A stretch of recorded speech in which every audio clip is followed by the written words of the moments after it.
নতুন বাংলাদেশ বিনির্মাণের পথে এগিয়ে যাচ্ছে। আগামীতে নির্বাচনের মধ্যে দিয়ে আমরা সেই বাংলাদেশের দিকে যাত্রা শুরু করেছি। তফসিল ঘোষণা হয়েছে। ঠিক সেই সময়ে এই দুটো পত্রিকা অফিসই নয়, বাংলাদেশের বরেণ্য সাংবাদিক ফেসিবাদের বিরুদ্ধে সবসময় সরব কণ্ঠস্বর আপনারা দেখেছেন নিউজ সম্পাদক নুরুল কবিরের মতো ব্যক্তিকে হেনস্থা করা হয়েছে, লাঞ্ছিত করা হয়েছে।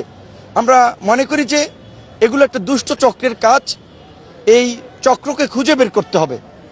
আমাদেরকে মনে রাখতে হবে এখন অগস্ট মাস না, যে 2024-এর জুলাই গণ অভ্যুত্থানের পরে অগস্টের এই বিপ্লব এবং এই বিক্ষুব্ধ জনগণ কোনো কোনো জায়গায় ক্ষোভের উদ্বেগ করে ভাস্কর্য ভাঙচুর করেছে, কোথাও একটা হামলা করেছে, সেটা একটা ভিন্ন বিষয়। সেই খুব বিক্ষুব্ধ জনতার সেই সময়ের যেই প্রেক্ষাপট, সেটি আর আজকে 15 মাস একটা অন্তর্বর্তীকালীন সরকার, এই প্রেক্ষাপটটা এক নয়। কাজেই যারা এগুলোকে কাজে লাগিয়ে ফায়দা হাসিল করতে চায় তাদের বিরুদ্ধে আমাদেরকে সতর্ক থাকতে হবে, সচেতন থাকতে হবে। কোনোভাবেই এই যে নির্বাচনের ট্রেন বা নির্বাচনের যাত্রায় যে বাংলাদেশ চলছে, সেই যাত্রা যেন ব্যাহত এবং বিঘ্নিত না হয়। নির্বাচন না হলে, নির্বাচিত সরকার না হলে দেশে স্থিতিশীলতা আসবে না।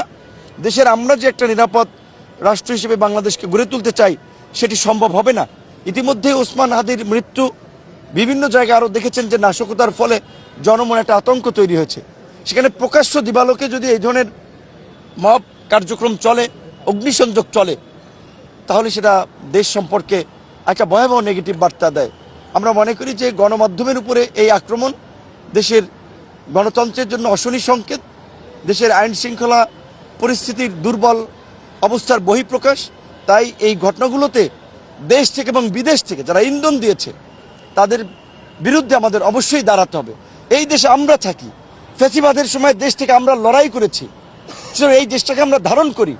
কাজেই বিভিন্ন রাজনৈতিক দলের নেতাকর্মীদেরকেও আমরা বলবো যে কারো উস্কানিতে, কারো প্ররোচনায় যেন আমরা দেশের মধ্যে একটা অস্থিতিশীলতার পরিবেশ